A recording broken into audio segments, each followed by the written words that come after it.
ನೆಚ್ಚಿನ ವೀಕ್ಷಕರಿಗೆ ನಮಸ್ಕಾರಗಳು. ನಮ್ಮ ಬ್ರೈಟ್ ಸೈಡ್ ಕನ್ನಡ ಯೂಟ್ಯೂಬ್ ಚಾನಲಕ್ಕೆ ಸ್ವಾಗತ.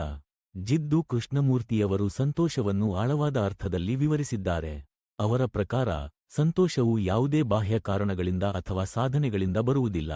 ಅದು ಅಂತರ್ಗತ ಅರಿವು ಮತ್ತು ಸ್ವತಂತ್ರತೆಯಿಂದ ಉಂಟಾಗುತ್ತದೆ.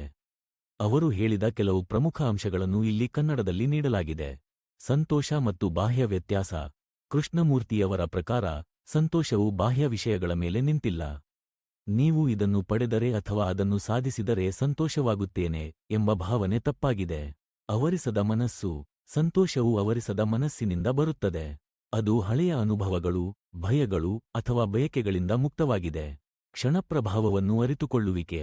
ಸಂತೋಷವು ಕ್ಷಣಪ್ರಭಾವದಲ್ಲಿ ಇದೆ, ಭವಿಷ್ಯದ ನಿರೀಕ್ಷೆಯಲ್ಲಿ ಅಥವಾ ಹಾಸಲೆಯಲ್ಲ.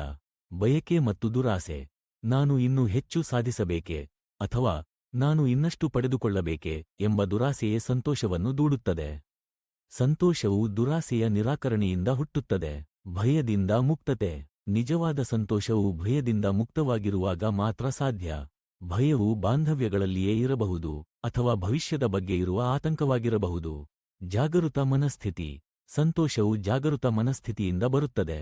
ತಮ್ಮ ಜೀವನವನ್ನು ನಿಜವಾದ ದೃಷ್ಟಿಯಿಂದ ನೋಡುವವರು ಸಂತೋಷವನ್ನು ಅರಿಸಬಹುದು. ಅಳವಡಿಕೆಯ ಸ್ವಾತಂತ್ರ್ಯ.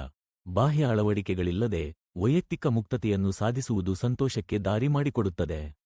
ಬಾಂಧವ್ಯ ಮತ್ತು ಪ್ರೀತಿ. ನಿಜವಾದ ಪ್ರೀತಿಯಲ್ಲಿರುವಾಗ ಅದು ನಿರೀಕ್ಷೆ ಮತ್ತು ಬಾಧ್ಯತೆಯಿಲ್ಲದೆ ಇರಬೇಕು.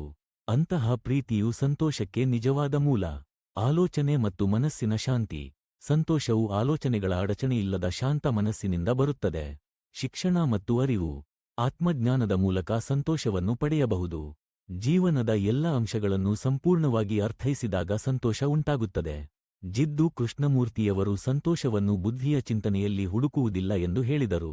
ಬದಲಿಗೆ ಅದನ್ನು ನಿರೀಕ್ಷೆಗಳಿಲ್ಲದ, ಬಯಕೆಗಳಿಲ್ಲದ ಸರಳತೆಯಲ್ಲಿ ಕಂಡುಕೊಳ್ಳಬೇಕು.